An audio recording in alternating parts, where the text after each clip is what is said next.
Fyny arnoch chi. Ac yn ola heno, mae'n gyfnod cyffroes nyn o dafarndau Cwm Tawe, nid am fod cwpan y byd ar y gorwel nac am fod yr etholiad drosodd. Na, mae'r cwsmeriaid yn dilyn hynt a helynt teulu o adar.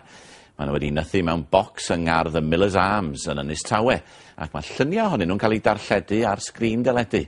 Dyma adroddiad Owain Evans. Cwsmeriaid llwglyd yn mwynhau cinio blasus yn y Miller's Arms, ond nid y cwsmeriaid yn unig sy'n llenwi boliau yma.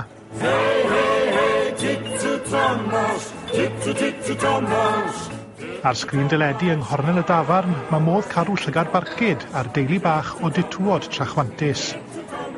Pan welodd perchnogion y dafarn, Steve a Delyth, fod par pliog wedi nythu yn y bocs, fe osodon nhw gamra ynddo, ac mae hynt a helynt y bwtsod baris wedi creu tipyn o gyffro a'n cael blaenoriaeth dros rygbi.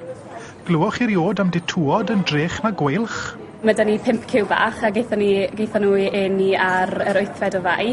A y cwsmeriaid mor gyda cymaint o interest yna fe, rhaid ni swap ar y gweilch ar edrych ar y ciwion. Weithiau fi'n gweithio yma, fi jyst yn edrych lan, fi'n syllu ar sgrin jyst yn watcho fe, fi ddim yn gweithio. Mae fe'n rili dda, mae lot o fel diddordeb o pawb yna fe.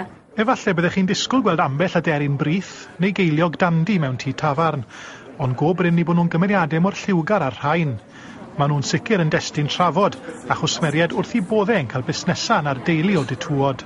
Chi'n watchan rhywbeth fel yna ar teledu, a bilodi, a rhywbeth fel yna, chbod, ond chi beth yn wel drws nesa. Village fach i ni, chbod. A mae'n nais rhywbeth fel yna, ond dyr y bobl dy gilydd te.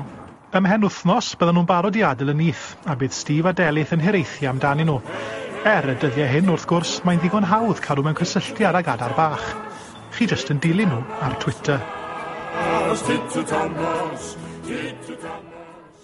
Owain Evans, tipyn o dderyn. A chi'n gorffen y prif straeon eto heno. Mae